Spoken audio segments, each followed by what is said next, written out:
हिमाचल प्रदेश विधानसभा का शीतकालीन सत्र चल रहा है और शुक्रवार का दिन कई मायनों में अहम रहा है। हिमाचल प्रदेश विधानसभा में शून्यकाल की शुरुआत हुई है और कई महत्वपूर्ण बिल भी आज और यूँ कहें कि संशोधन बिल पेश हुए हैं और विपक्ष के कई बिलों पर विरोध भी था और कई बिलों को जो है वो सिलेक्ट कमेटी को भेजने की मांग भी की जा रही थी। बावजूद इसके कई बिल सरकार ने ध्वनिमत से पास किए हैं। हमारे साथ भारतीय जनता पार्टी के वरिष्ठ विधायक रणधीर शर्मा मौजूद हैं। रणधीर जी, आज का दिन जो है वो कई मायनों में ऐतिहासिक रहा है। पहले तो शून्यकाल की शुरुआत हुई और फिर एक बिल आया जिसमें ये कहा गया कि सरकार की अनुमति के बिना अधिकारियों कर्मचारियों को गिरफ्तार नहीं किया जा सकेगा। लैंड सीलिंग एक्ट को लेकर हिमाचल प्रदेश की जो जनता है वो चिंतित है और वो चिंता विधायक दल में भी नजर आई है, भाजपा विधायक दल में। तो सबसे पहले तो हम ये गिरफ्तारी वाला जो एक संशोधन आया है इस पर आते हैं सर, क्योंकि आप भी सदन में इसको कह रहे थे कि ये सही नहीं है और इस तरीके से इसे नहीं लाना चाहिए। तो क्या शंका लग रही है इसमें और आपको क्या लगता है कि जो सरकार है एक के बाद एक जल्दबाजी में क्या बिल को पेश कर रही है, संशोधन कर रही है? देखिए, कई बिल जल्दबाजी में आ रहे हैं और कई बिलों को लाने की मंशा सही नहीं है जी।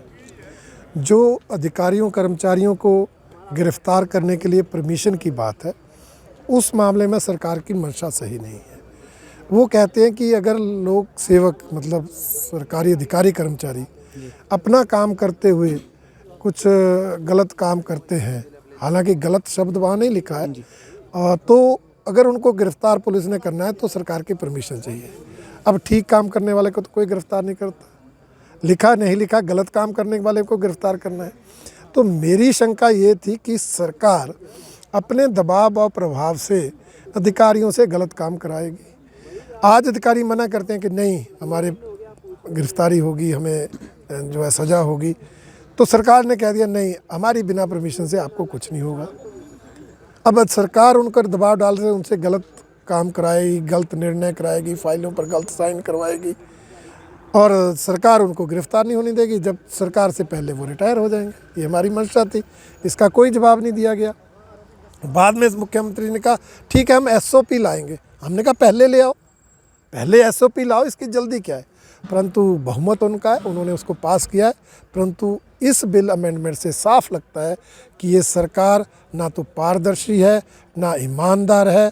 ये सरकार गलत ढंग से अपने हितों को लाभ पहुंचाने का प्रयास करेगी, भ्रष्टाचार और घोटालों को बढ़ावा देगी और माफियों को संरक्षण देती आएगी। Land ceiling act Himachal Pradesh के लिए सुरक्षा कवच की तरह है।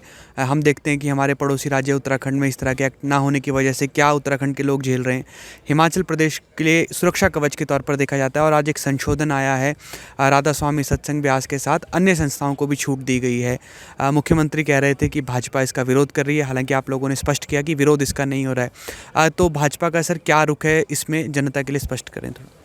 देखिए, हमारा रुख बिल्कुल साफ है।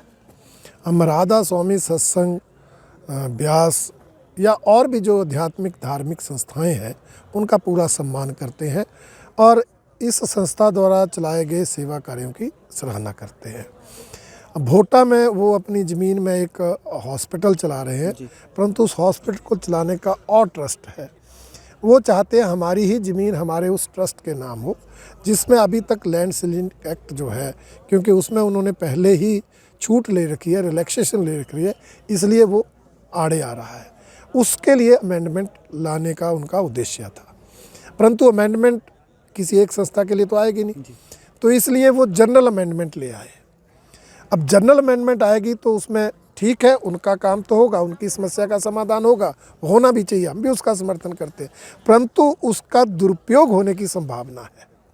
इसलिए हम चाह रहे थे कि उस अमेंडमेंट में कुछ ऐसे सेफगार्ड्स और आ जाएं ताकि उसका दुरुपयोग ना हो। इसलिए इस बिल को सिलेक्ट कमेटी को भेजा जाए, जिसमें सत्ता पक्ष के लोग भी होंगे, विपक्ष भी लोग होंगे, मिलकर विचार करें, कुछ ऐसे सेफगार्ड्स इस अमेंडमेंट में ले आएँ ताकि इसका दुरुपयोग ना हो। परंतु सत्ता पक्ष राजनीति करती है, उनको लगा कि सिलेक्ट कमेटी आएगी तब तो दोनों को श्रेय आएगा, श्रेय कांग्रेस को ही आना चाहिए, इसलिए बहुमत का सहारा लेकर उसको पास किया है।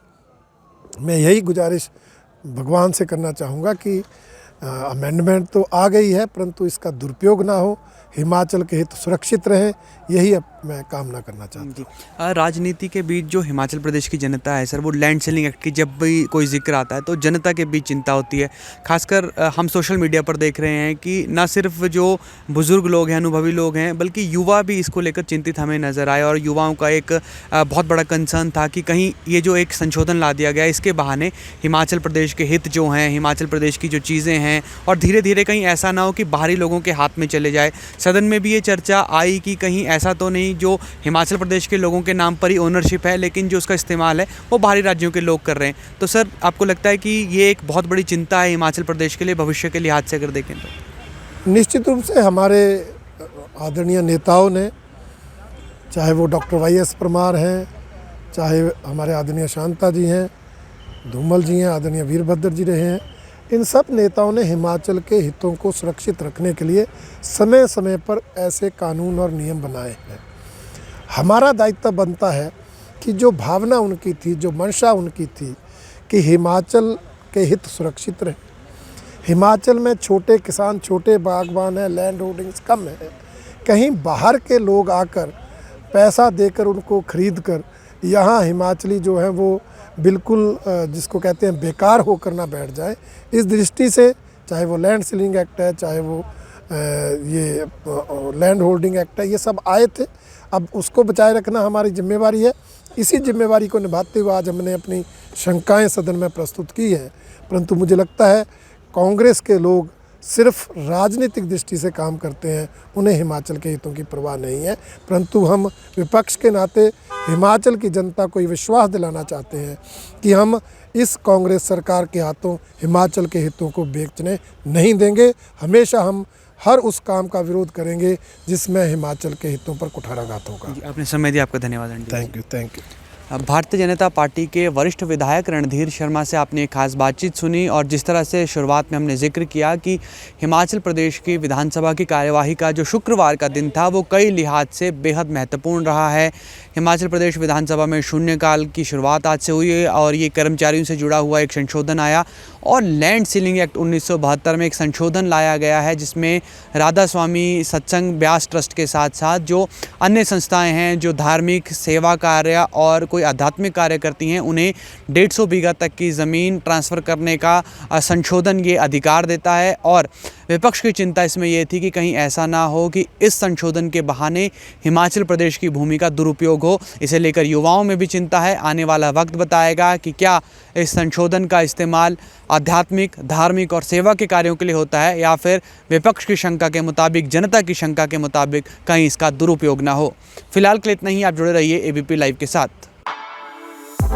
For exclusive and insightful videos, subscribe to our new channel ABP Live Premium.